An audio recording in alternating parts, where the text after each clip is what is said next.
Check one, two.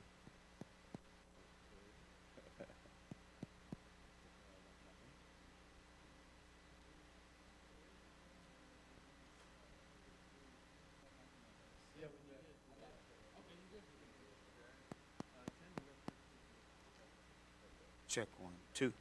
Check one, two. Check one, two.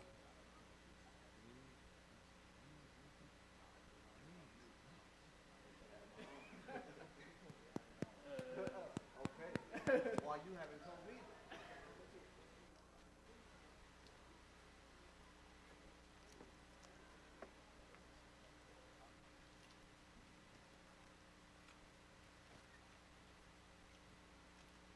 Hey, hey.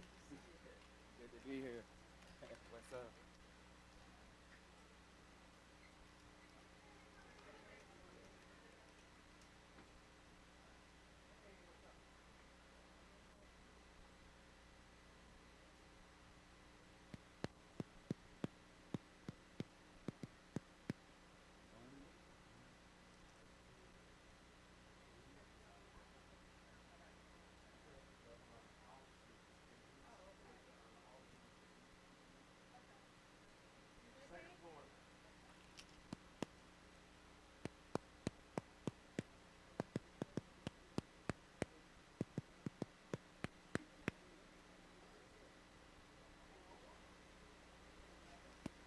Check one, two. Check one, two. Check one, two. Check one, two. Test one, two. Check one, two.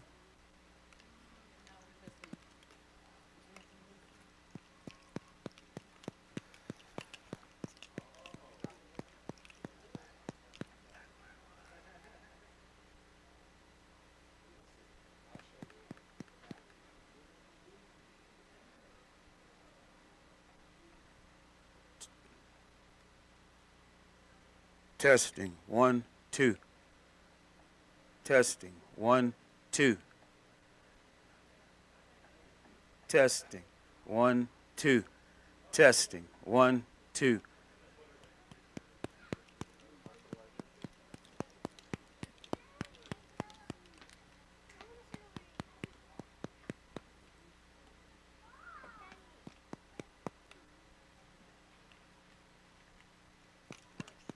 Three just went out.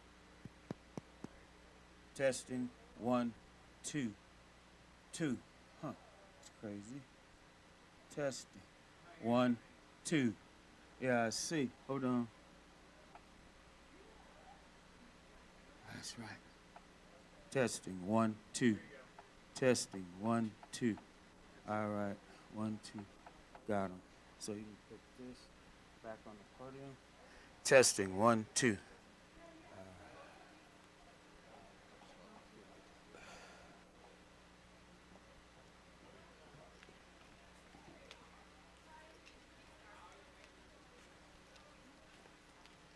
Hi, puppy. Check one, two. They're both should be on.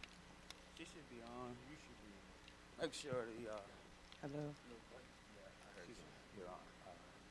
Madison. I'll bring you up a little.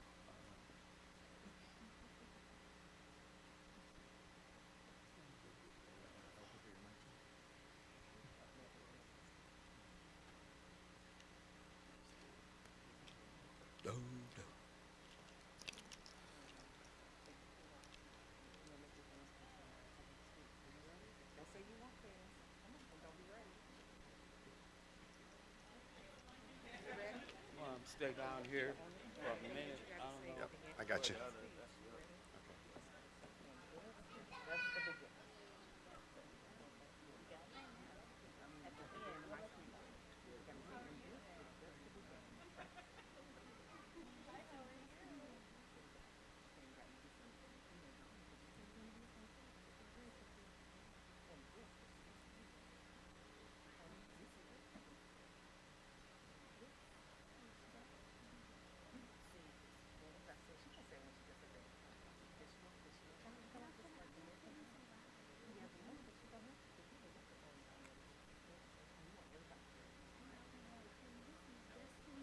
Oh, that's right. That's right. So Madison, what grade are you?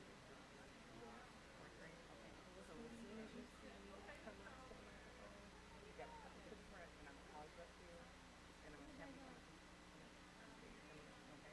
So as soon as you finish in my mouth, look at you, and then you come up, stand next to me, and at the end, you're gonna finish it off. You're gonna say, and this is just the beginning. Okay, what grade are you in? Okay.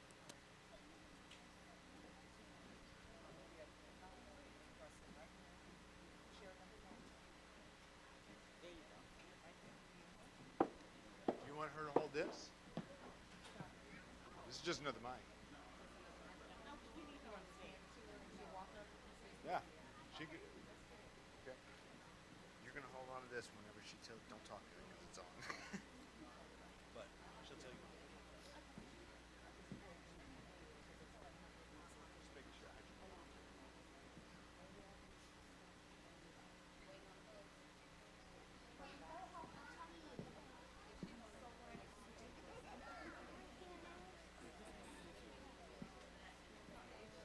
Down and then around. Okay, we'll just sit right here. Right here, Madison's gonna sit right here. And I'll sit right here.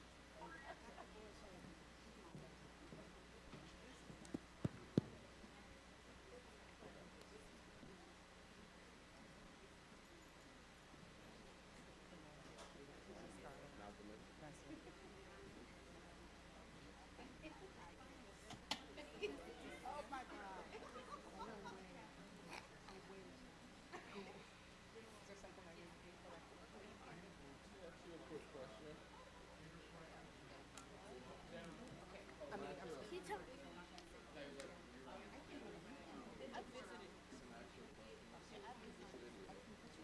Tell my grandma. You realize. So she can sit in. Say that again.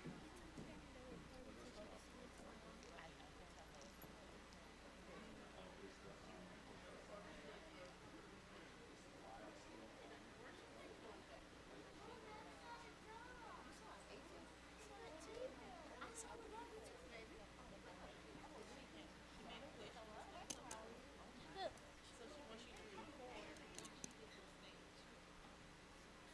I'm wondering if it's if we save that video down onto the.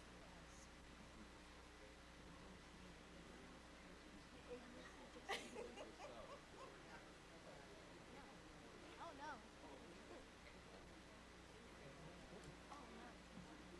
Let's not say.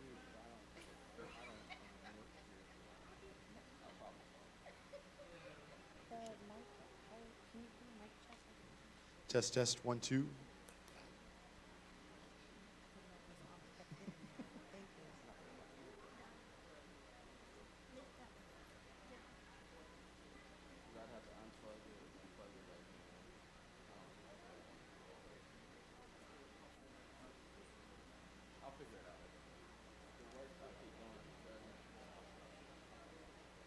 I'm sorry.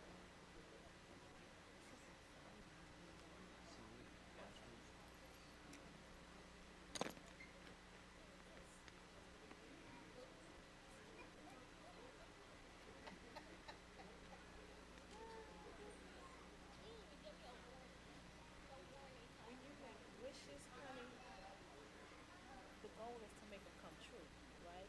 So when you speak them out loud, we'll make it happen, okay? If we can make it happen, we will make it happen.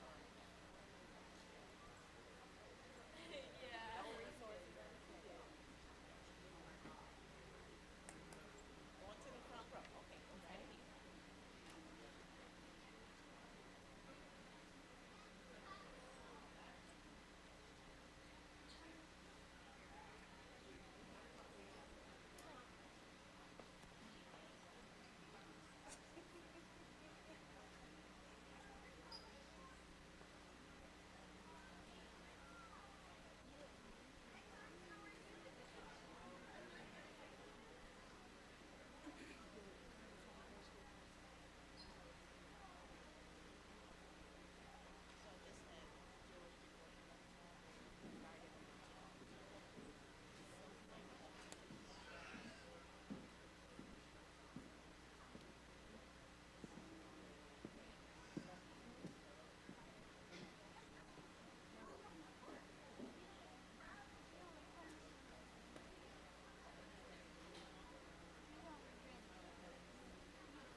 Everyone, please scoot into the middle of your aisle so it's very easy for people coming down the aisle to find a seat, please.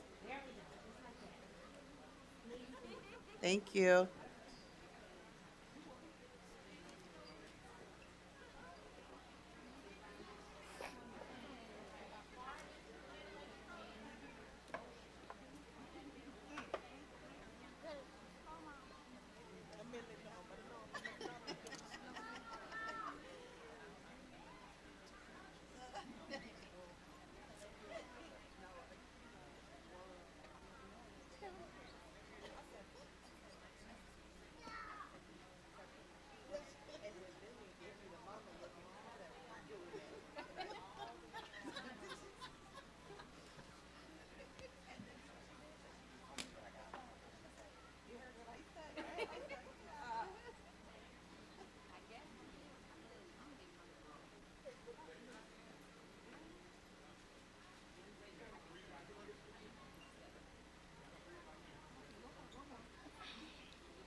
So you look up there in that control booth right up there where we are. You give me a thumbs up and then you start live streaming.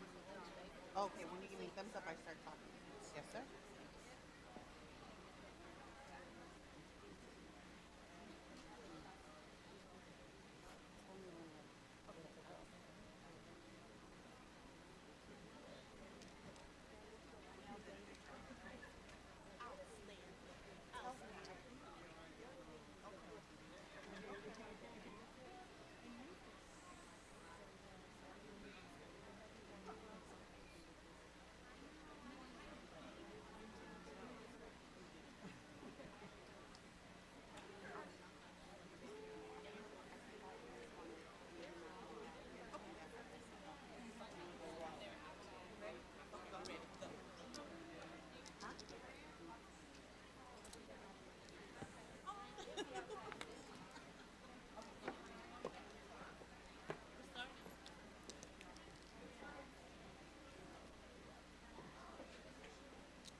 Everyone, please settle in.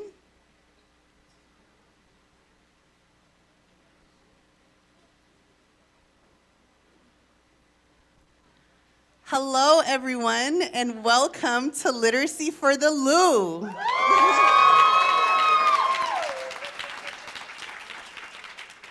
My name is Manala Lansi. I serve as the Chief of Staff for Operations at St. Louis Public Schools, and I'm just so excited to be here. It's also very inspiring to see how many people came out to rally around St. Louis and literacy. Round of applause for yourselves. So before we kick off this wonderful event, at the start of the largest literacy movement in St. Louis, yes. Let's please welcome the President of the Board of Education, Ms. Toni Cousins.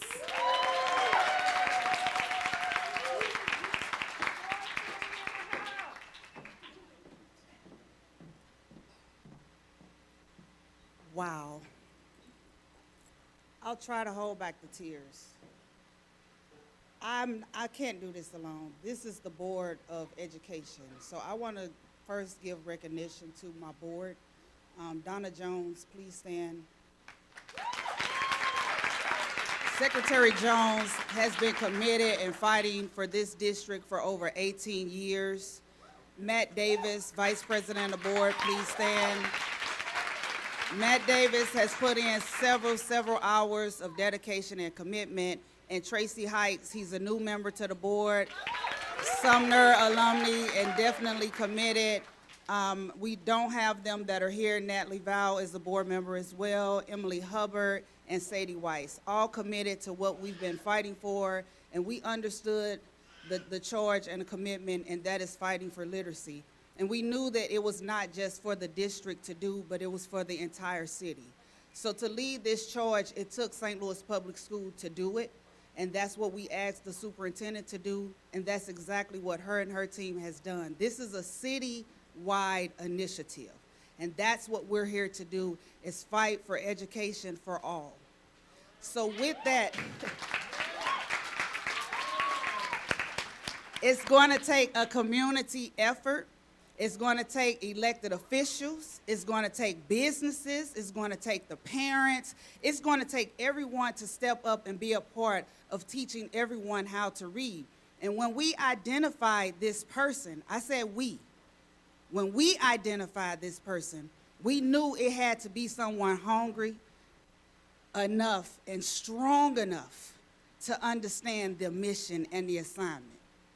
And she got it firsthand, ready, willing, and able to take the lead and the fight for our children. So I'm excited for Dr. Keisha Scarlett. She may not be from St. Louis, but she got that St. Louis flavor. Oftentimes you hear me say, I'm Walnut Park to the day I die. But I think she got a little Walnut Park in her sometimes. We have also been honored to get much support from this outstanding woman. She comes in, she's a fighter as well, and they think I don't know she's here. I know she's here. She's been committed to our charge and our fight. We've been fighting for not only the literacy aspect of things, but we know the impact and the importance of making sure that our children understand how to use hands-on experiences and technology. So we're trying to work and build with our children from younger ages and showing them how to use the technology and how to use equipment and skills and tool sets. So we were able to actually get funding from Congresswoman Bush. And that funding from Congresswoman Bush has helped build labs and hands-on skills to teach our kids how to read from that level, from 3rd grade up. So with that said, and I don't know if I'm going off script, normally I do. Charge it to my heart. But with that said, I want to give Congresswoman Bush the opportunity to speak because I know she's here. And I want everyone to know that this is not just the effort of St. Louis Public Schools, but this is the effort of all. It's not on the responsibility of just our teachers to teach the children how to read. It's on the effort of all. It's not on the effort of AFT Local 420. It's not on the effort of Dr. Scarlett. It's not just on the effort of the Board of Education or the state board to lean into us. It's on the effort of all.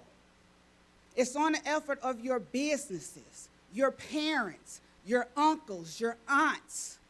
It's on all of us. So the key that I love that Dr. Scarlett said is for whenever you see a child, ask them, what are you reading today and why?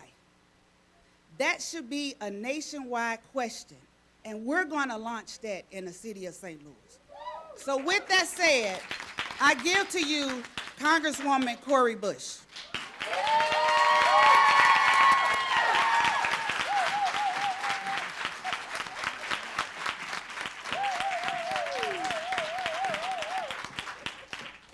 Look at you all.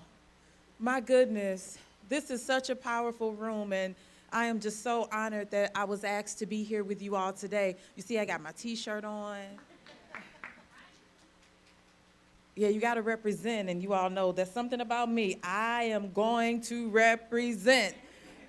And today, we are all about representing the power that comes when we take a minute and open a book and go ahead and allow ourselves to just dive in to what we are reading. And let me just start by saying, first of all, good afternoon, morning, or with good day. I am super excited to be here, seeing all of our youth. All of our youth. Let me see you wave. Just wave. If you're in school, wave, wave, wave, wave. I'm so glad that your parents and your guardians brought you out today. And I want to first acknowledge a few folks that are in the room. Our SLPS Superintendent, Dr. Keisha Scarlett, down there. Our president of the board, Tony Cousins, thank you so much for that beautiful introduction. To the full school board that's here, and also to our AFT president, Ray Cummings, to St. Louis City Public Library leaders and the board of directors and staff. And I would also like to acknowledge our SLPS dedicated educators, every single one of our educators, our principals, and all of the event staff, all of the support staff for all the work that you are doing to bring this to the forefront and to shape our children's futures. I am so glad to be able to share this moment with you on such a joyous occasion as we celebrate the launch of Literacy for the Lou. Literacy for the Lou.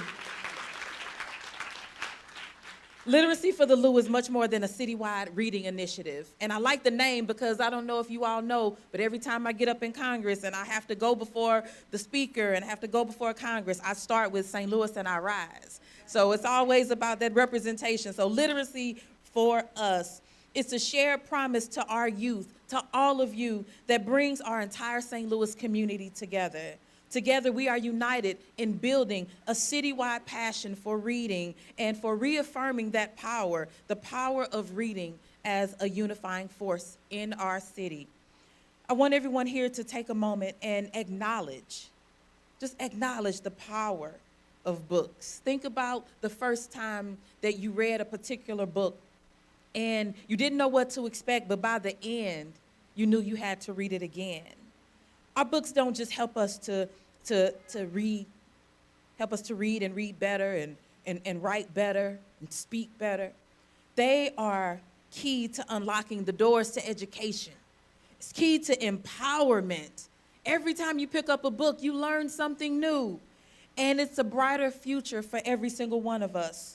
You can be transported into a whole new world where anything is possible through the pages of a book. And it's on your terms, not just when you turn on the television or you look on YouTube or on your TV shows. That's kind of on them. But this one, you get to decide when you turn the page. You get to decide the voice that you will hear in your head when you're reading. And you can go from swimming in a lake to flying in the air, to planting flowers. You diving into the pages of the right book can not only transform the world around you, but it can transform the way you think, and it should. It can transform your life. I think about when I was a child. My dad would always make sure that my siblings and I, that we read books on Black history. Okay. Like, okay, make the room black too. Right? Special effects. Go ahead, y'all. Special effects. But he would always make us read books on Black history and Black historical figures. He wanted to make sure that we knew who we were. He wanted to make sure we knew our history. Wanted to make sure we knew where we came from. And through the pages of a book, I learned the stories of so many civil rights giants, such as Rosa Parks and Shirley Chisholm, Fannie Lou Hamer, Frederick Douglass, Dr. Martin Luther King, Malcolm X, Harriet Tubman, Sojourner Truth, and so many more that I would not have learned because we weren't hearing enough about it where I was going to school. So seeing the pictures and reading about that Black history, it taught me, it helped me to see that I could be a leader too. I saw these regular, everyday people do something extraordinary, and it belonged to me because it was in my hands. It changed the way that I thought about the world. So to every single one of our students here today, let me tell you a secret. Books and my dad pushing me to read as a child are one of the reasons I am before you right now as your Congresswoman. Books. Those books, they're power in your hands that you hold at your fingertips. And so imagine you open this book and all of a sudden you're soaring on the back of a dragon, you're exploring hidden lands, solving mysteries, or traveling the world through space and through time. With a book, you can be anyone.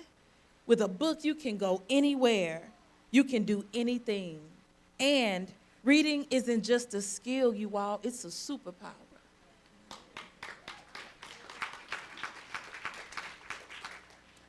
So in his autobiography, Malcolm X said, people don't realize how a man's whole life can be changed by just one book.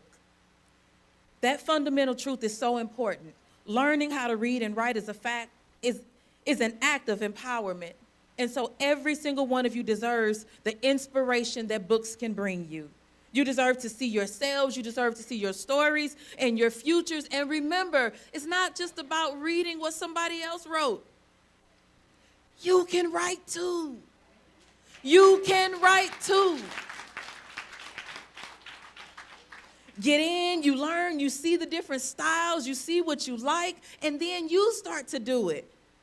That's how I became an author myself, published author.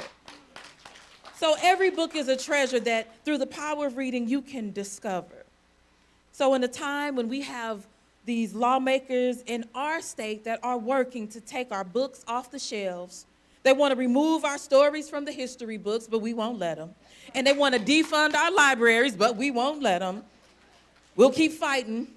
This initiative to increase reading and literacy, it is an act of beautiful resistance that will better the future for our community, for where we live, and we need so much more. We must directly invest in more federal funding for our schools, our public libraries, and our programs that put in the work to increase literacy right here in St. Louis. So that starts with our youngest learners. So that's why I advocated and secured for over $3.8 million to fund additional programming at the St. Louis Urban League Head Start Initiative. All of our schools should have all the books, the pens, the markers, the bookmarks, and everything our students need to incite a love. I want you to love reading. I want you to want to go to the bookstore.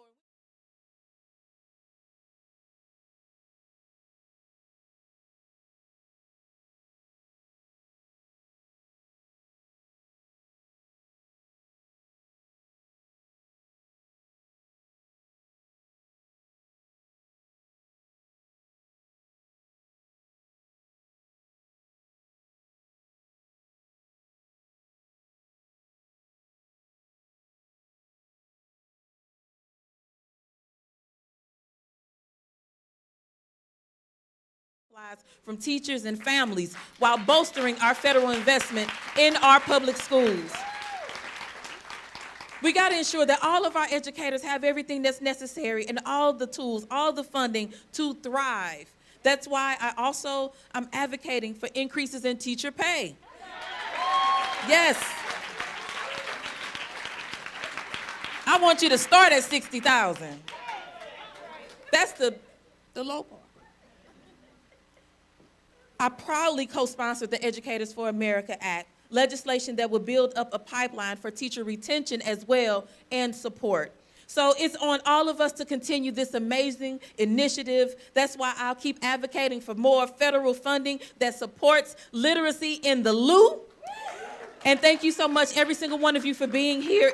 There is no doubt in my mind that this program will be a success. And I hope everyone today here explores that power that comes with reading a book. And let me know, when you hit these marks, let me know. Send me a message. Stop by the office. Send me a postcard. Call us. Let me know, because I want to come to you. Teachers, I will come to your classroom. I will be there. I want to know. I will read to your students. Would y'all like for me to get a book and read to you all? I will read to you. I've done it for some of y'all. I will do that. Reading is life. Thank you, St. Louis Public Schools.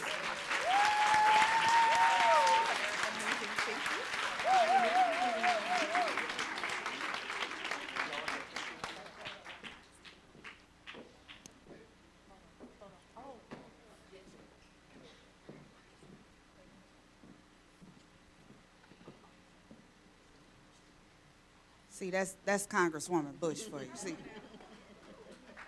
she from the hood too. Though. You got a little hood in it. While we're doing the photos, I want to make sure we recognize the ones that have put in the hard work, the behind-the-scene folks. She was real modest when she introduced herself, but Chief Alonsi.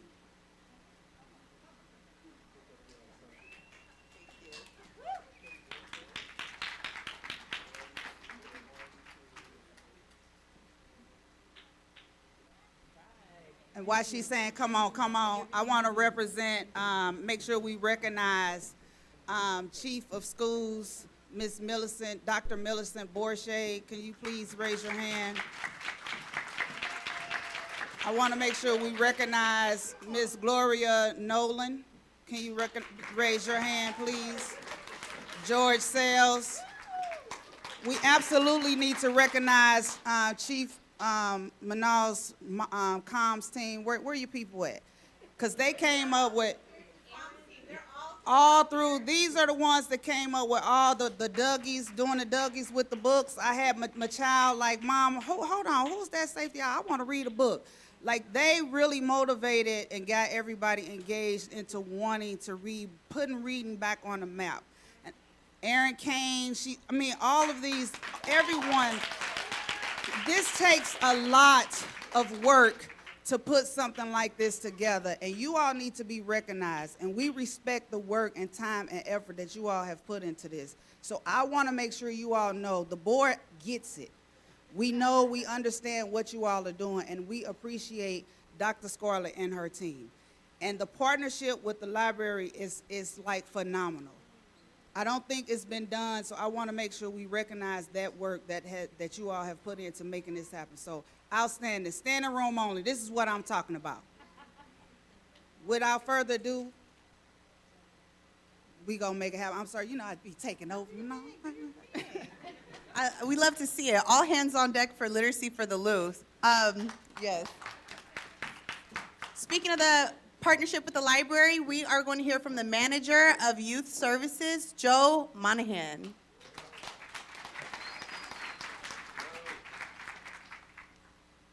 Welcome to Central Library. Yeah. I feel like I have the coolest job in the world because my day job is to make our libraries a place where young people feel welcomed and engaged every time they walk in the doors. So I am absolutely thrilled to see this full room and to see people enjoying Central Library. But I gotta make sure thank you. I know we're not sure if it's morning or afternoon, so we're gonna wake up a little bit. Just to make sure you're awake, if you read a book yesterday, can you clap 3 times? If you're gonna read a book today, can you clap 3 times? Better see grown-ups clapping too. It's not just the kids' work, all right? If you're gonna read a book tomorrow, can you clap 1 time?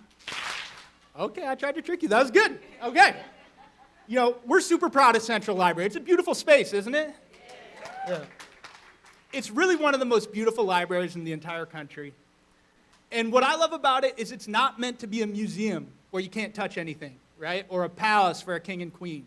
It is meant to be a place where you come in, You take the books you like off the shelves and you bring them home with you. Please check them out first so we're not looking for them, right?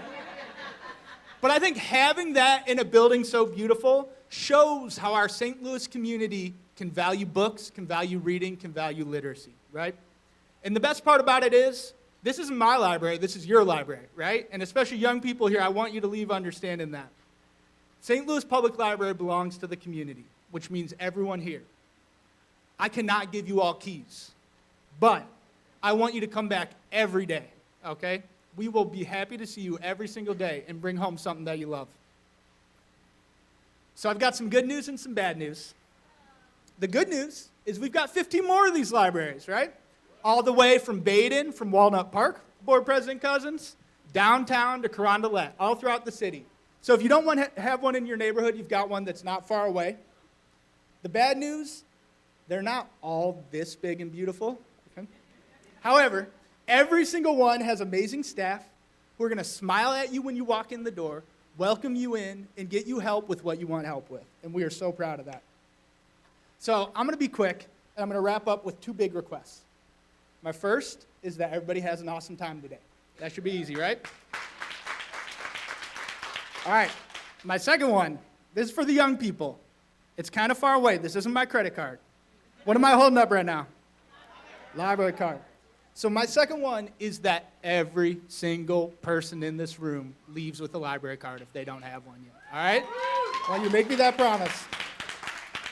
Because when you've got this, it gives you access to free books, computers, hotspots for internet in your home, right? 100% free. Okay? Every single day you can have new books in your home. So, we'll have a table upstairs in the Great Hall, signing people up. If you don't know where to go, look for somebody with this blue lanyard, and they will drop what they're doing to help you get a library card, okay? So, raise your hand if you already have a library card. Okay. Oh, I saw Dr. Scarlett. Dr. Scarlett had a library card application for me on her desk before she had started at St. Louis Public Schools. We were really excited about her being here. Okay. No, keep those hands up. I forgot. I had to make my joke. Okay. Now, if you don't have your hands up, that's okay. Keep them up. Keep them up. If you're going to get one today, put your hand in the air. If you don't remember and you think it might be expired and you're going to check and renew it today, put your hand in the air. Okay, that should be everybody. Amazing. You can put them down. So I am so proud of the work we do here at the library, and I'm so proud that we can work with St. Louis Public Schools on literacy for the Lou. But more than any of that, I'm so proud of every person in this room who on a cold Saturday showed up for literacy. So thank you, and let's have an awesome day.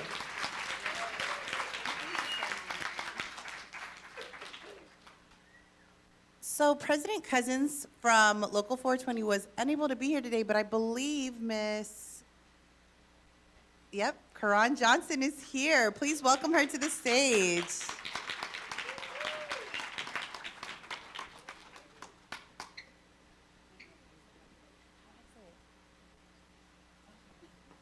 Good afternoon, everybody. Man, shout out to the Board of Education, Dr. Scarlett, Miss Corey Bush. Shout out to you all. Shout out to the parents for getting up on this rainy, chilly day and bringing these babies out here. Shout out to you all. So on behalf of President Cummings and AFT Local 420, please, when you see me around, call me CJ. I really love how she say my name, but please call me CJ. Reading is fun, and reading is where it's at. All students cannot learn unless they have support systems in place to remove barriers to their learning. There are three P's I want to briefly mention before I leave. The first one is print. As we all are here today picking up books, you see them because they're printed. The second one I want to say is practice. As we know, the more we practice, the more we remember and the more we learn. The last thing I want to say, the last P, is partnerships. As President Cousins said, it takes the village, and it includes the educators, the parents, and all of the community. I'm super excited to see everybody. Young people, when you get home, read your favorite book that you picked today to your family. Have a good rest of the day. All right, and to send us off to our grand event, I would like to welcome the Superintendent of St. Louis Public Schools, Dr. Keisha Scarlett.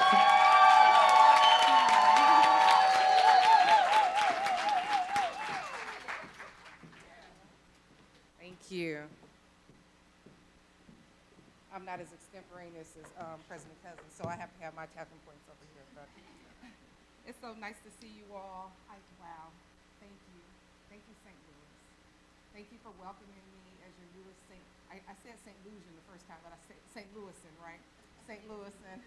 And thank you for welcoming me as the superintendent of St. Louis Public Schools. I've often said I've been preparing my entire life to be the superintendent here of St. Louis, and so I am so glad to be here. So a couple things. President Cousins was absolutely right when she said that I might have a little Walnut Park in me because she didn't know I was from Holly Park. Holly Park in Seattle, Washington. It was so epic there that they had to rename it to New Holly because I think we wore it out. So, so it's so great to be here and to have this time with you. Oh my goodness. So good afternoon, everyone. Welcome to this launch of our exciting initiative, Literacy for the Lou. I'm thrilled. I am thrilled to see such enthusiasm for this transformative journey in literacy. Literacy is a fundamental pillar in education, crucial not only to St. Louis, but across our nation. Historically, people who look like me and many of you were impacted by anti-literacy laws intended to suppress their resistance and to keep them from organizing in their quest for freedom and justice. Yet they still rose, and still we rise. Literacy is a passport. It is a passport to understanding the world, accessing opportunities, and active participation in our democracy. I gotta go closer, okay. Our aim in St. Louis Public Schools is not just teaching reading, but to kindle a love for it. We want to make reading a joyful and engaging part of all of our children's lives. Imagine literacy as a tool, as essential to navigating life as a bat is to a baseball player. This campaign is rooted in the belief that literacy is the key or a key to our students' and community's future success.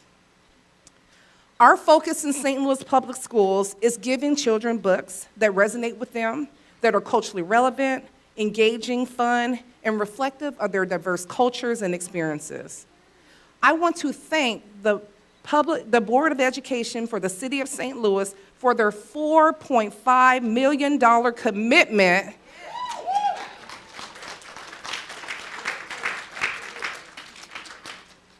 to purchasing books which will enhance all of our school libraries, with classroom libraries next in line. We envision a world where quality reading material is always within our students' reach. Extending literacy to home environments, we're distributing thousands of books to build home libraries, fostering a culture of reading beyond the school walls. We're improving our educators' ability to teach systematic structured literacy, and we're embracing evidence-based instruction aligned with the science of reading. We're also fostering a collaborative environment for our school leaders and educators as they learn the vital components for our literacy education framework. Support for our young readers extends to their families and caregivers. Like President Cousins said, it takes a village. We're not just distributing books, we're equipping families with tools and resources to make reading together a powerful learning and connection experience. We'll have study guides and instructional videos. We'll offer parents and caregivers insights into enhancing their child's reading skills. This initiative calls for everyone in St. Louis City to play a role. We encourage every interaction with a child to include those questions that we shared about their reading and writing experiences. What are you reading? Why are you reading that? What are you writing? This consistent engagement will instill a natural inclination toward literacy in our children. We are fostering a conspiracy of care, a collective effort by the St. Louis community to envelope our children in a supportive learning environment. Opportunities for community involvement abound, from mentoring, volunteering and reading sessions, to initiating even family and neighborhood book clubs. Every effort, big or small, contributes to building a robust culture of reading and literacy across our community. Now remember, this initiative encompasses all children in the city of St. Louis, not just those who are part of St. Louis Public Schools. We welcome everyone under this big literacy tent. So I'd like to extend a heartfelt thank you to each one of you for joining us today. Your presence signifies the city's commitment to making a profound impact on our children's lives. As we embark on making St. Louis a leader in education and opportunity, you can clap for that. Our children, our most precious gift, will be equipped with the tools of literacy. They will lead the charge. There is nothing that moves forward in progress without children. Children end up leading those charges. Yep. Our children are powerful leaders. Today marks the beginning of Literacy for the Lou. This is more than a campaign. It's a commitment to our children's futures, an investment in their dreams, and a testament to our mantra, you can go anywhere from here. So now I have my friend, this student, Madison. Madison is a fourth grader where? At Mason Elementary School. Now you can't, okay, go Mason. You got this? You ready? Okay, all right. So Madison's gonna wrap us up. So you can go anywhere from here. Literacy for the Lou is here to stay. And it starts with us right now, and this is just the beginning.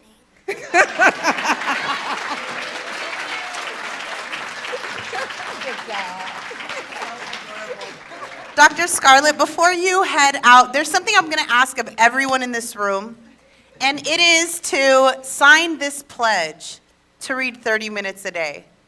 And Dr. Scarlett, I would like you to start our district-wide, community, citywide pledge. Would you please sign? Yes. I get so many emails, you know I read 30 minutes a day.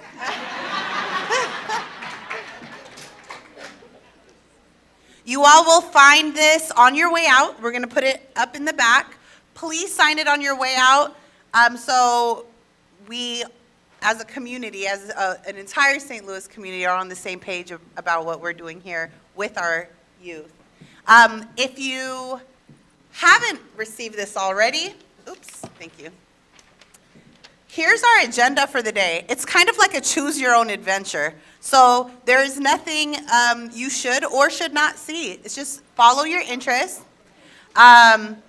Make sure before you leave here, you absolutely see the vendors that are passing out literacy resources in the Great Hall.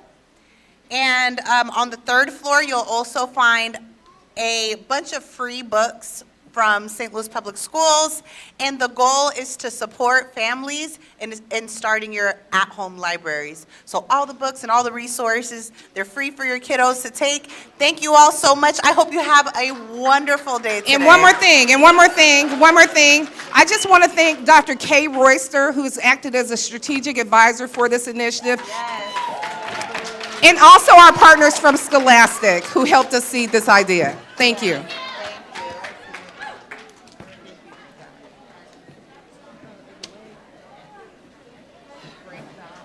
Okay. No, we all right, but it's okay. Everything okay?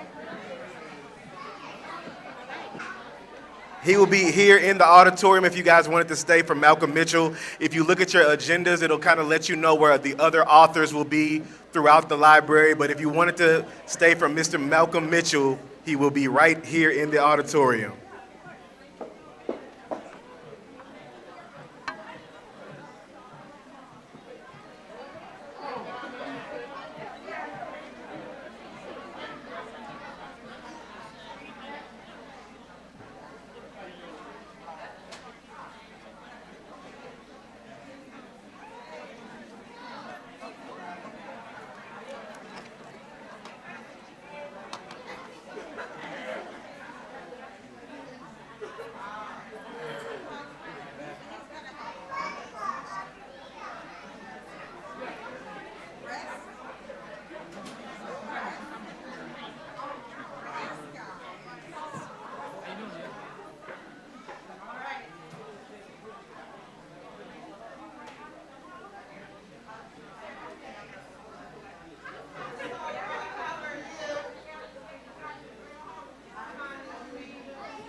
All right, for everyone transitioning in, please find your seat. For the people transitioning out, please do so quietly. We have author of my favorite book in the whole wide world, Malcolm Mitchell, here with us today. All right, I'm going to welcome him to the mic. Again, if you all are coming in to meet the author and hear from the author, please find your seat. If you're transitioning out, please do so quietly. I appreciate that. I appreciate that. I like the way you're getting it. I take school, that's when the reps off. Okay, that's awesome. Okay, cool. Awesome. Of course I will.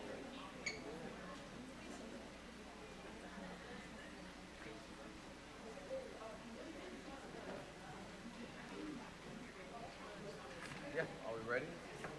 I'm waiting for him, but yeah, I think we're ready to go.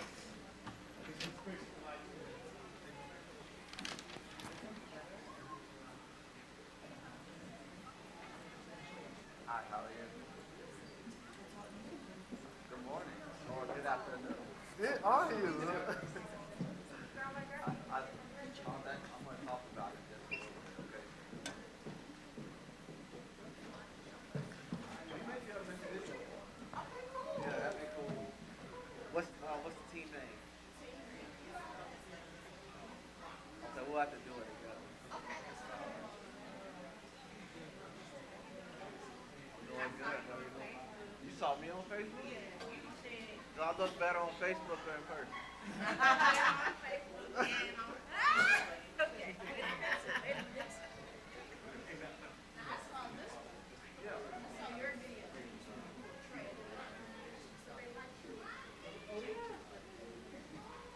Okay, you tell me whenever you're ready.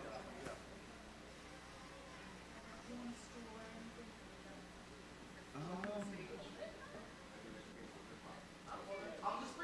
Yeah, let's just do that.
All right, everybody, thanks for being patient with us. So I'm going to introduce our first feature author.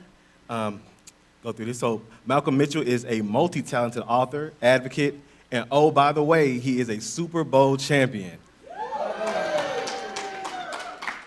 As the author of The Magician's Hat and my very favorite book in the whole wide world, Malcolm has not only captivated the hearts and imagination of readers, but has also emerged as a fierce literacy advocate. Serving as the executive director for Share the Magic Foundation, a nonprofit headquartered in Atlanta, Malcolm is on a mission to inspire kids to read to a better future by empowering educators. His commitment to fostering a love of literacy goes beyond the pages of his books, extending to a foundation dedicated to making a tangible impact on the lives of young learners. Prior to his literary pursuits, Mitchell donned the jersey of the New England Patriots, contributing to their historic Super Bowl 51 victory in 2017. Join me in a big round of applause as we introduce Mr. Malcolm Mitchell.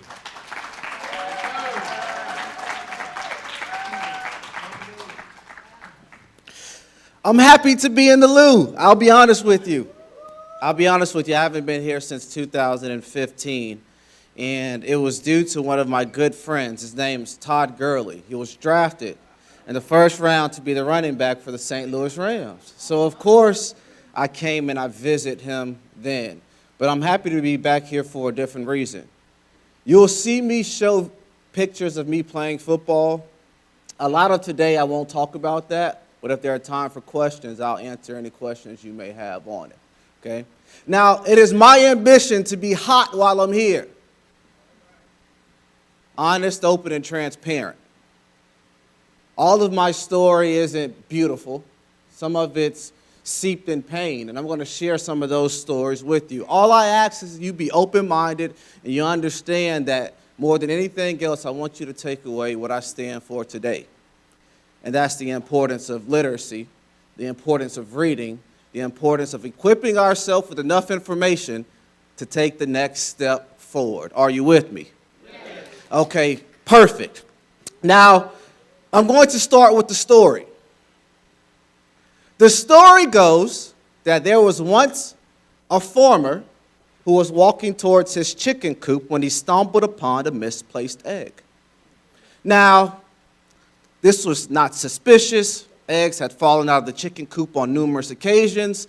So the farmer simply picks the egg up, walks it back over to the chicken coop, places it under a hen, and goes on about his day. Nothing special happens. Well, after a few weeks, these eggs begin to hatch. And out of one egg comes a chicken. Out of another egg, another chicken. But out of the misplaced egg comes an eagle. Now, the eagle doesn't know it's an eagle. There are no mirrors hanging up in the chicken coop. So what does our little misplaced eagle decide to do? It behaves like a chicken. It pecks the ground for seeds, and it flaps its wings to jump instead of fly. Now, after about a month, our little misplaced eagle feels like it has a bit more to offer. But it does not know what, because all it knows is life with and as a chicken. After a month or so, a shadow is casted over our chicken coop, and all the little chickens scurry inside, but our misplaced eagle stays outside. It looks up, and what does it see? It sees another eagle soaring through the air. Now, don't forget, our little misplaced eagle has never seen a representation of itself. So when it looks up and it sees this beautiful, majestic bird flying, it doesn't say, hey, that's a version of me, but it looks up and it sees new possibilities, new hopes, new dreams, something to aspire to, a goal to reach. So what does our little misplaced eagle try to do? It runs off and it tries to fly. And you know what? It fails. It flaps its wings, and it falls. It jumps, flaps its wings, and it falls again. In fact, our little misplaced eagle jumps, flaps its wings, and tries to fly hundreds of times, and it fails hundreds of times.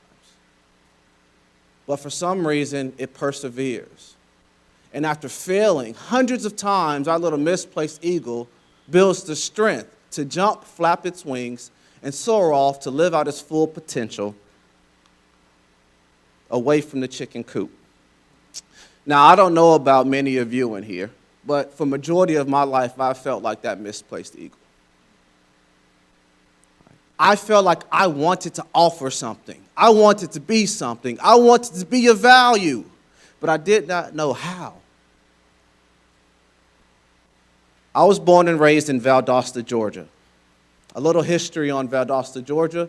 Valdosta, Georgia is home to the winningest high school football program in the country.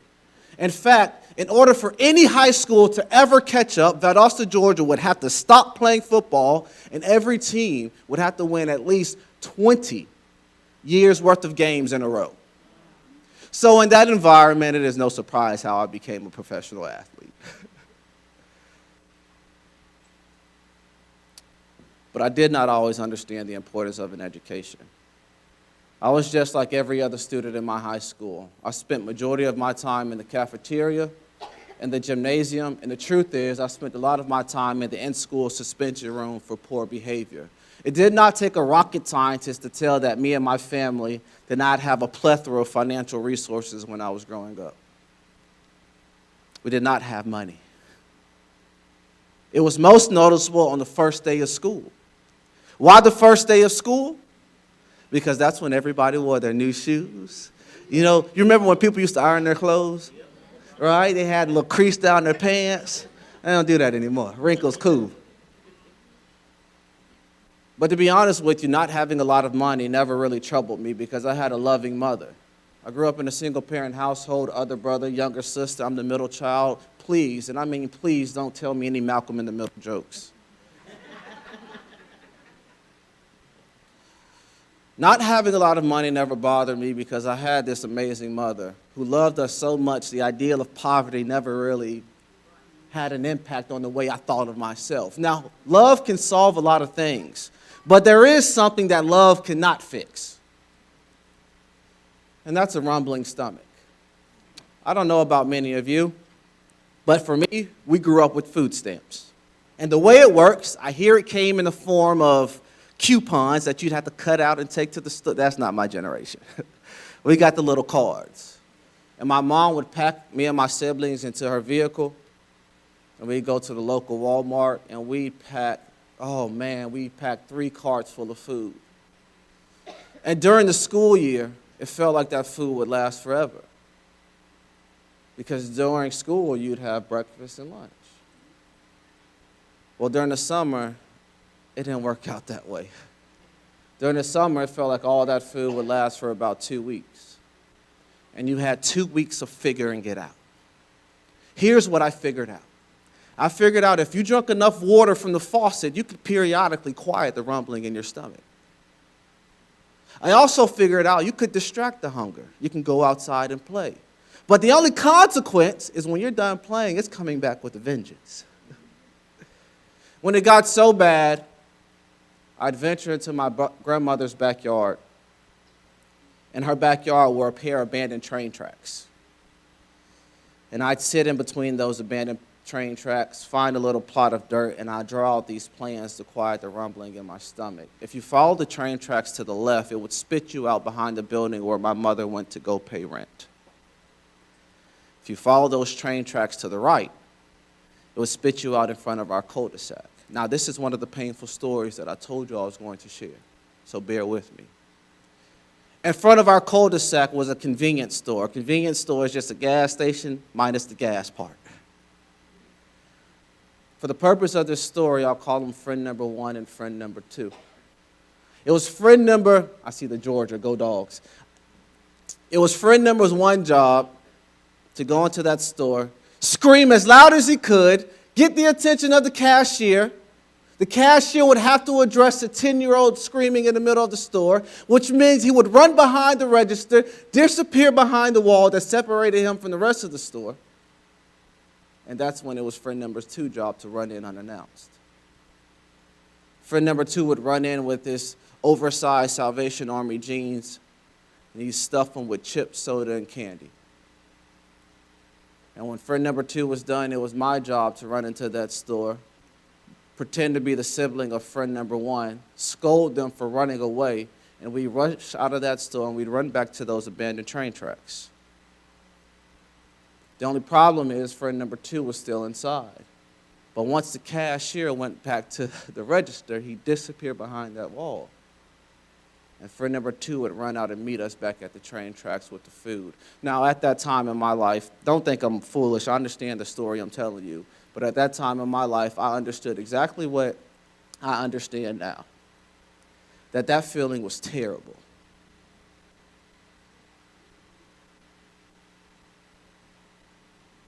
It was an awful feeling, but I thought that's all I had to offer. And in many communities across this country, that's all many students feel like they have to offer. I've traveled the country talking about the importance of reading, and I am telling you without a shadow of doubt, that's all we feel like we have to offer, because that's all many of us are being told. And I walked down that train tracks wanting to be like that eagle in that story. I wanted to fly.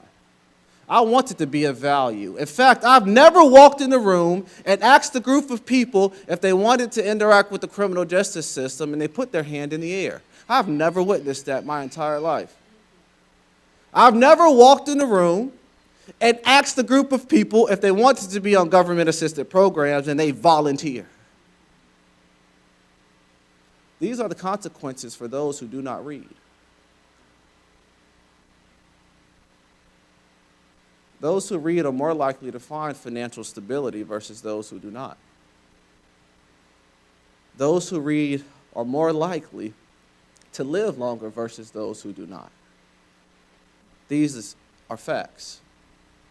When I was a child, I was trying to figure out how to fly, but I was told the only way for me to do that was to play football or be some sort of an entertainer. If you have a copy of my very favorite book in the whole wide world, I would love for you to open it.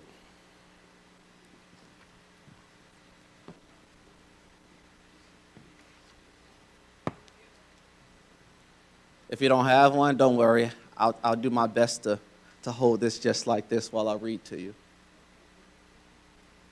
We're going to start on the first page.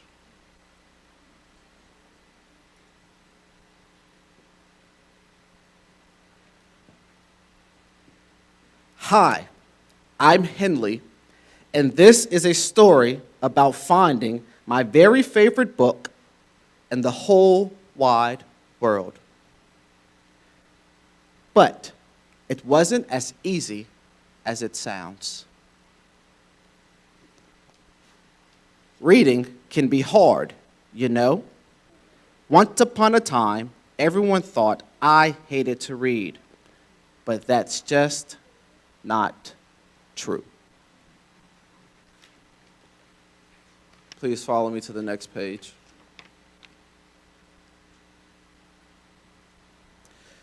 In some books, the words are too big, the sentences too long, and there are way too many pages. In other books, the pictures have zero to do with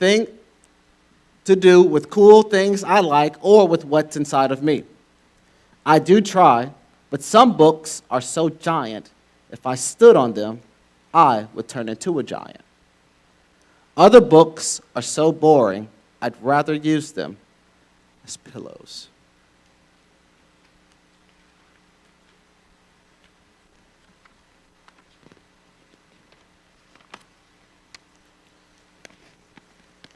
When I'm supposed to be reading homework, I'd rather play football in the backyard. Once I took a wagon full of books to the town swimming pool to find out how good they could swim.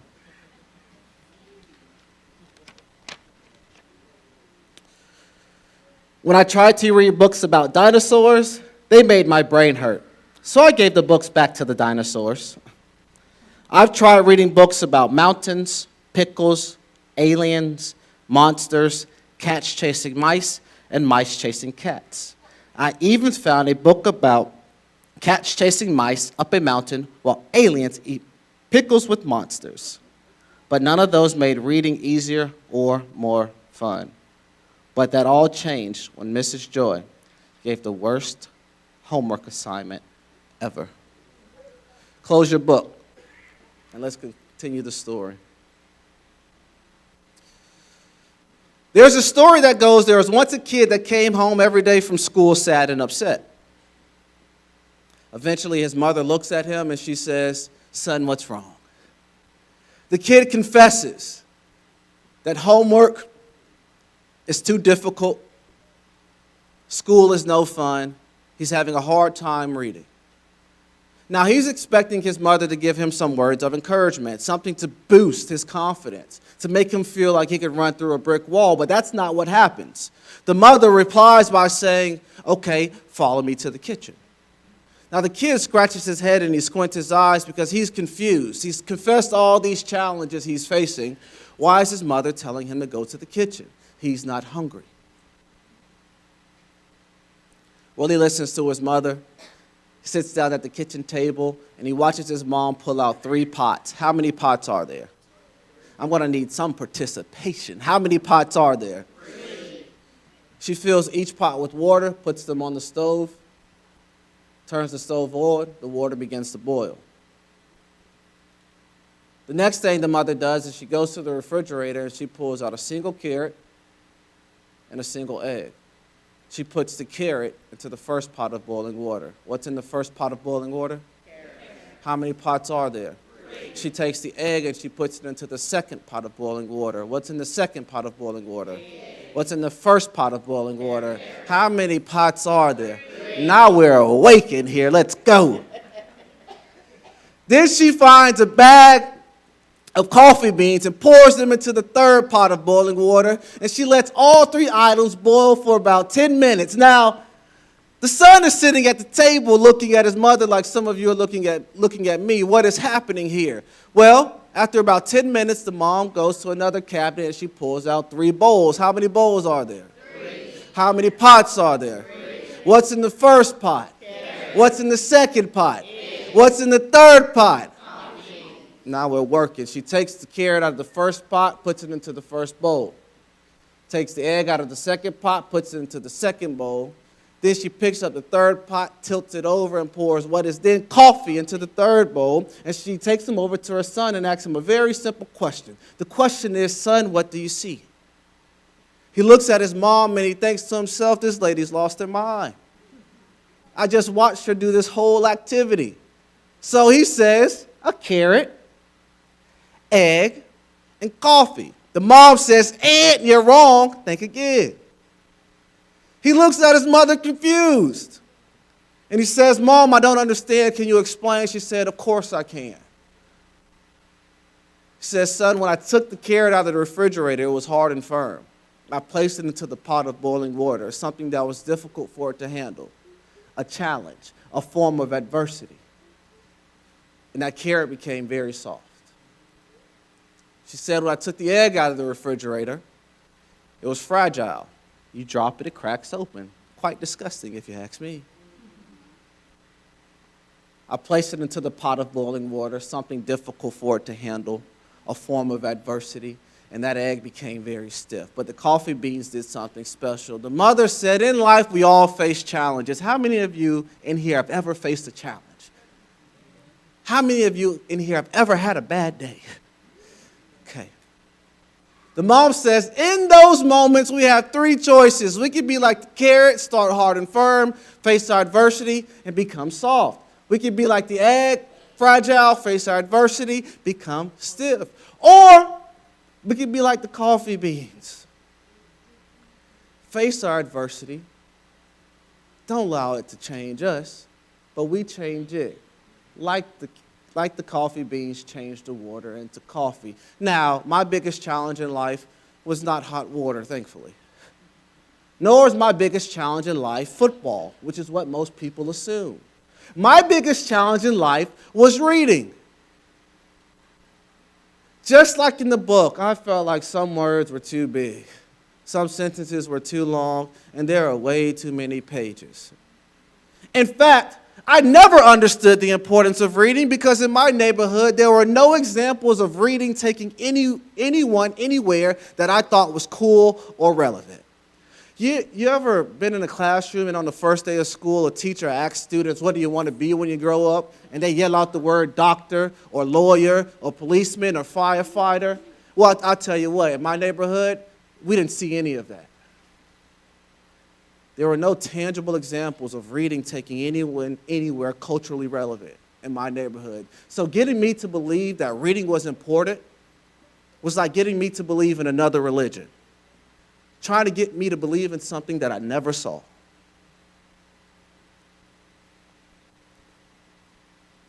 So I went all throughout my life just trying to be the athlete because that was all I was told I could be. Thankfully, I was granted an opportunity to go to the University of Georgia on an athletic scholarship. And in that environment, I learned that, boy, I had made a mistake. Because 99% of the students on that campus understood the importance of an education. And the 1% that did not was probably us athletes who were just running around thinking that football would solve all of our problems. I'll never forget, I'm going to tell you this story, I'm going to try not to laugh. I was in my English 1102 class, and we were studying Edgar Allan Poe. We were reading A Telltale's Heart. And we had to do a report. We're getting our grades back from that report, and one student receives her grade back, and she goes ballistic. I mean, I have been in a tough environment. I've seen a couple fights. I've never seen anyone argue with their professor about a grade that they received. So I became very curious. I looked up from my phone because I was probably texting, and I said, what's wrong with her? Someone told me she wasn't happy with the grade she received. So naturally, I asked the question, well, what did she get? Someone said, she got an 89. I said, an 89? I got a 70, and I'm about to hang mine up on the refrigerator. But I was so taken aback by that, I got to my laptop, and I went to my computer, and I Googled, why do grades matter? Because in my mind, 89, 70 sounds like we're headed in the same direction. Why is she behaving this way? I realized that student understood something I did not. She understood that her education would determine her value in society for the future, that it determined where she would go and the opportunities that she would be presented with, and I did not. I went to YouTube, where many people go to solve their problems, and I started looking up, the value of grades, because it's something I did not understand. Now, I did this for about 37 seconds before I transitioned to Jay-Z rap videos. If you know how YouTube works, you'll watch these videos, and if you don't press a single button, they'll auto-populate. They'll just keep playing. Well, I fall asleep while I'm watching these videos, and I wake up to Jay-Z sitting down talking to this fat white guy. Now, I realized this fat white guy was Warren Buffett. Now, Jay-Z is presenting himself much different than I had ever seen in one of his rap videos. And he's articulating his perspective in a manner that's much different than I hear in his music.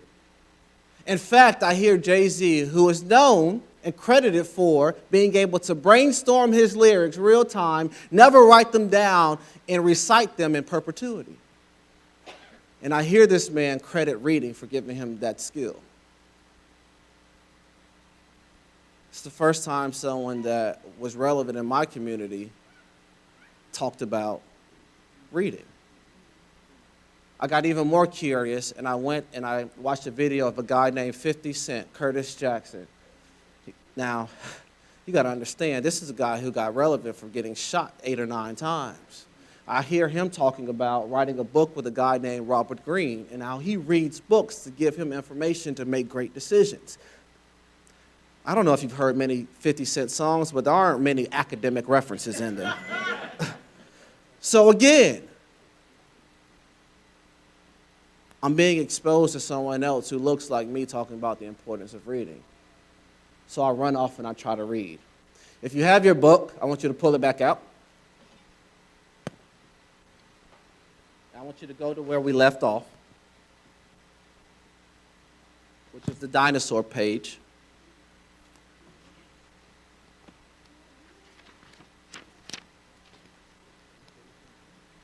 And now, I want you to flip one page, and we should all be on this page. Find your very favorite book in the whole wide world and bring it to school tomorrow. It can be a book about anything. Just make sure you love it because you'll be sharing it with the class. The school bell sounded like 100 horns blowing in my ear. Thinking about the yucky homework assignment gave me a super headache and made my hands sweaty. Next page, everyone.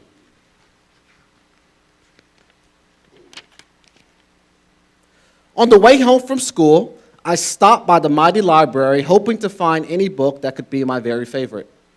My friends went into the library ahead of me. When it comes to finding books, I'm not so fast. Inside, there was a nice man sitting behind a jumbo-sized desk. I asked him if he could help me find my very favorite book in the whole wide world. Next page, everyone. Great job.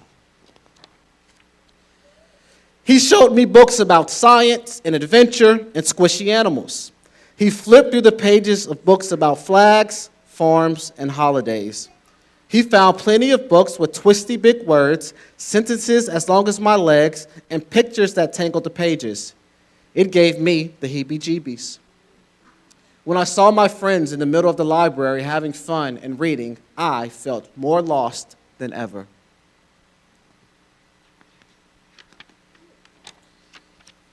The next place I tried was Mrs. Rackley's bookshop. Maybe she could help me find my favorite book. Mrs. Rackley did what she does best. She brought piles and piles of books. I looked and looked and looked, but I couldn't call any of them my very favorite book in the whole wide world. All those pages and all those words made my eyes tired. I realized it was going to take a book miracle to find my very favorite book. I grew a sad face and stomped all the way home.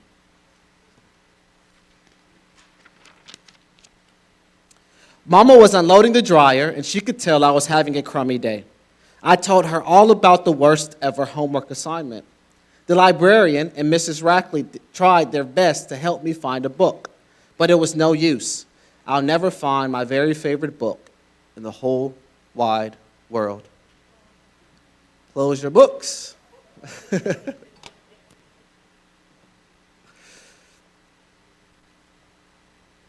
So after I learned the importance of reading by watching these videos, I run off and I try to read. The first book I picked up was called The 48 Laws of Power, written by a guy named Robert Greene. Now this book, if you've never seen it, it's like trying to read the Old Testament, okay? It is not for first-time readers. So in the midst of all that, I quit and I give up. Why do I quit and why do I give up? Because at the time, it's not like I was an unsuccessful athlete. I was all SEC freshman of the year. They were putting me on the cover of magazines. I was projected to go to the NFL. My mom told me something that I'll never forget. She's saying being the best football player you can be and being the best person you can be are two different things. And being the best person you can be will last a lot longer. And I had realized that reading would help me be the best person that I could be. So while I'm having all this success on the football field, I know deep down that I am struggling to be the reader that I need to be the best version of me. So instead of quitting, I run off and I go to the bookstore. And instead of grabbing chapter books like the 48 Laws of Power, I pick up books like The Cat in the Hat, The Giving Tree, exclamation mark. I pick up picture books, and I start teaching myself how to read. And how did I do that? I wrote down words that I did not know. I studied the value of punctuations and how to use them to read efficiently. And over time, I took the same approach I took to playing football. I would practice. I would practice, and I would practice. And sooner or later, I figured if I started that way, I'd catch on, and thankfully I did. I learned the value of reading through my experience, and then I'm drafted into the NFL. It's a dream come true, to be honest with you. And in fact, I'd been celebrated up until that point for my football prowess, much more than I was reading. Let me explain that differently. I had never received a trophy for finishing a book. They gave me plenty of trophies for scoring touchdowns. Even with all that in mind, I realized this doesn't represent the best version of me. It's the books that would unlock my true potential. Frederick Douglass had it correct. Now, this is in the 18th century. Freedom then is not the same version of freedom now, but at the end of the day, the underlying principles still remain. I have to have confidence in myself. I have to believe. I have to be equipped with the information so I can take myself further without relying on other individuals. That's my concept of freedom today, okay? Reading football was not necessarily going to give me that. While it will create a platform for me to get people's attention, it wasn't going to sustain. So what did I decide to do? I started writing picture books trying to inspire students to read. Because I realized, while you may want to listen to me because I was an athlete, that's not the most important message. The most important message is if you really want to be the best you have to start reading.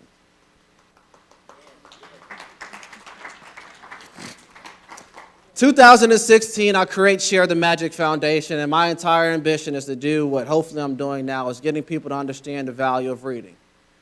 Because it is through reading that we will become the best version of ourselves. I was listening to the speakers before I got up here, and I realized that, you know what's fascinating? In the 18th century, communities used to create literary societies, essentially book clubs where they would read, write, and debate.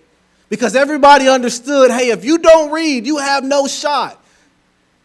Sometimes I'm very sad when I realize that message still doesn't hold the same value in our communities because it still represents the same opportunities.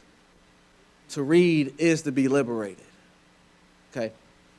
I create Share the Magic Foundation to inspire students to read. Thankfully, we've been able to impact over 1 million students. Someone in here is participating in one of our programs. That's cool. Okay, I'm going to show you a quick video. And then I'm going to have to finish the book. I don't know if I'll have time for questions, but we'll keep going. This is what I do now, so you'll see.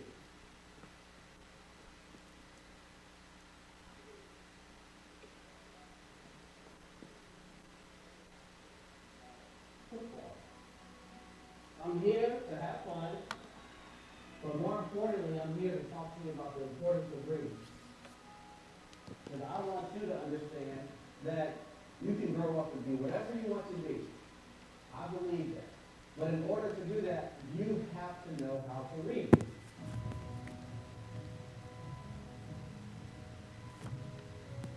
I want to be honest with you too. When I was your age, I was terrified of reading. I did not read so well, and books really scared me. Some words were too big, some sentences were too long, and reading used to make me so nervous I slipped. I don't want you to do that.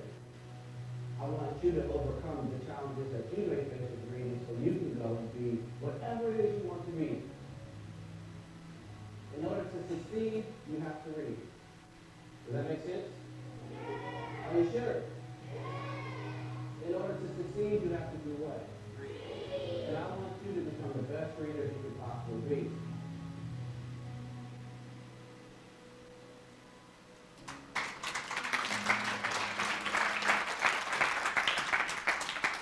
All right, open up your books to this page.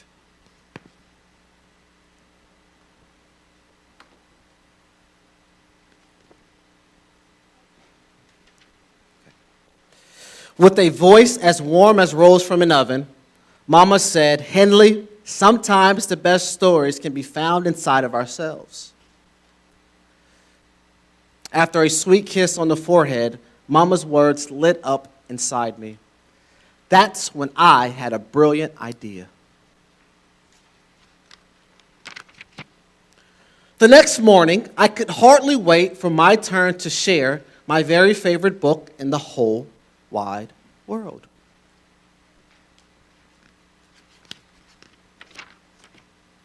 I stood proud as all eyes in the reading circle stared at me. Everyone thinks I hate to read, but that's not true. Yes, some words are too big, and some sentences are too long, but that's not my biggest challenge. Before today, I just hadn't found a book I wanted to read. I hadn't found the words or pictures or pages or sentences or subjects that showed me.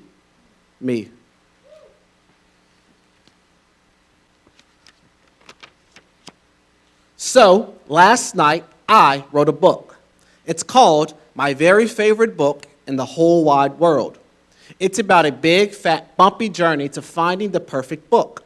My book has words and pictures and pages that show me, and that show you, me.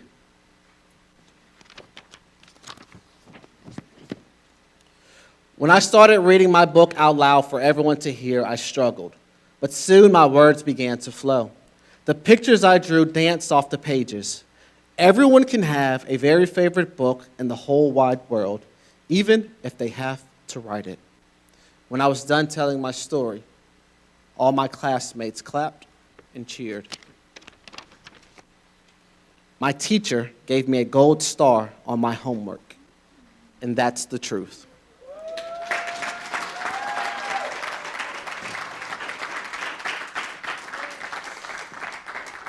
So I grew up with this perspective of the only value that I can add to the world is by playing sports. That's the only thing that I saw on television. That was the only thing communicated throughout the school. My community was known for being the best high school football team the country had ever seen. So that's all that I had to offer. I get to college and I realize, wait a second, that's not true.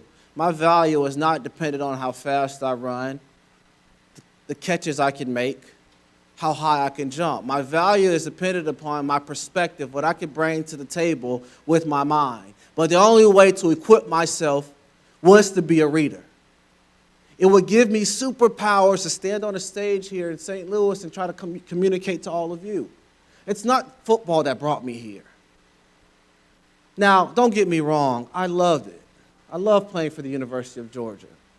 I love being able to run around and say I played in the Super Bowl. But that's not what gives us value. What gives us value is us challenging ourselves each and every day with the information that we're able to consume. And the only way we can do that the most effectively is by reading. Why do I write these picture books? Why did I start that foundation? Because I know from everything that I've witnessed, from a child who had to go to his aunt's house to take a shower because we didn't have enough money to keep the hot water on, to playing in Super Bowls and traveling around whenever I feel like it, nothing is more important than our ability to read.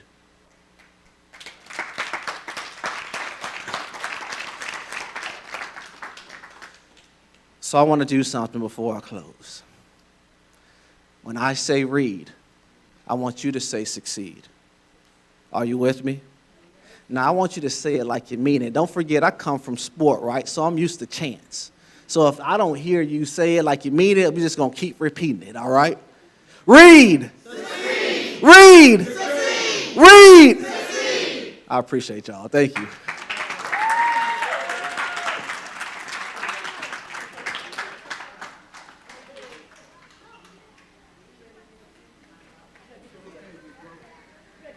Hey, you inspired me to write a song. You gotta The do only way it. you're gonna see, you gotta learn to read for the kids, man. So I'm maturing with the kids at the school, man. I'm reading to the kindergarten and everything, bro.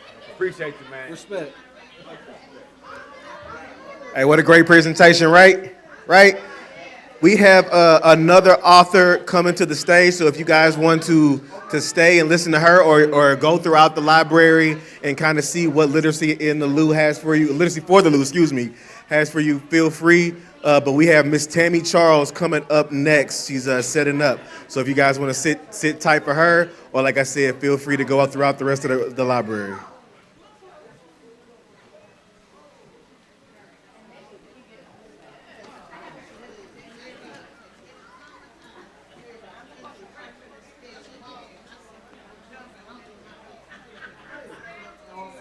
How do I get my presentation up? Okay. So is it on this computer? I have to log into Okay.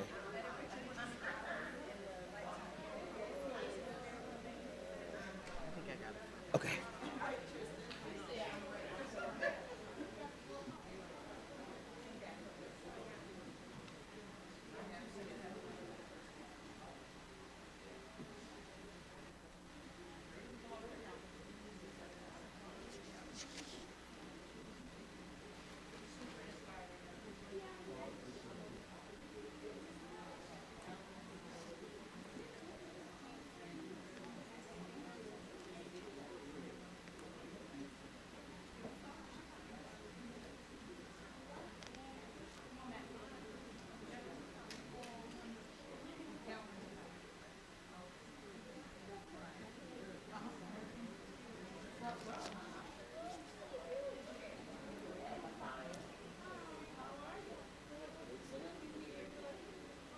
Dr. Royster. Dr. Royster.